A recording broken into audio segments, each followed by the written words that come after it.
Hey, hey, hey, Dr. Film here, and yes, I'm qualified to have that name. And welcome to my review of Y2K. Before we begin, you should know that this review will contain no spoilers. And if you're new to the channel, please subscribe for reviews and more. And so, without further ado, let us begin.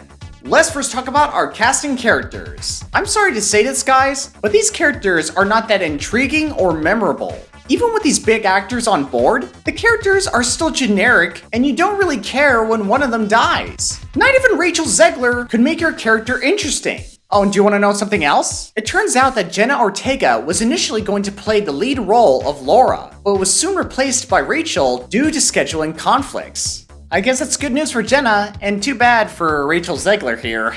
Especially with, you know what, that's coming up soon. Oh boy. Beautiful. Now how about we take a look at the story? The story is inspired by a true event called the Year 2000 Problem, or Y2K for short. Yeah, it's something about going back to the Stone Ages, there was a bug, virus of some kind, that's all I know. You could search more into it if you want, but that's pretty much the gist of it. But in this version of the story, the film depicts the Y2K event as some sort of technological revolution between AI and humans. And boy, is that original!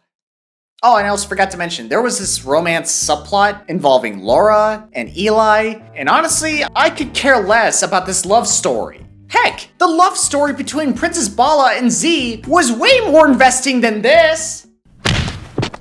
I guess you can say that again. Of course, the film does offer some humor, which can be pretty funny at times. Especially this one scene where one of these characters does this ridiculous sliding and then... Bro, that scene was so funny that the whole theater was laughing their butts off, including me. I could not stop laughing, man. That was just genius.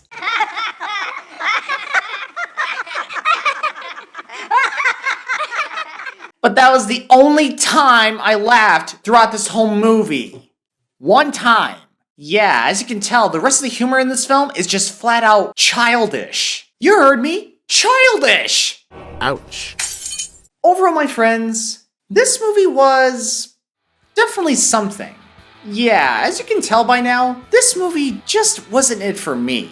I'm sorry guys, but I tried. I tried to enjoy this film. I was sincerely hoping that this movie could surprise me. But no, it's your typical run-of-the-mill robot invasion story that you've seen a dozen times before. Except in this version, it's taking place in the new year of 2000. And of course you got these kids swearing, drinking all the time, and some dumb humor here and there, and that pretty much sums up this movie. In short, my friends, this is one of those cases where you sit down, relax, and turn off your brain for an hour and a half. Pretty much, yeah. With all that said, I give Y2K a 6.5 out of 10. There's no doubt that these robots would have been destroyed immediately if these guys got involved.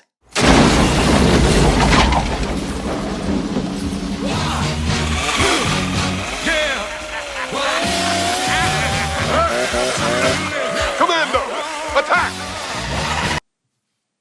You thinking what I'm thinking?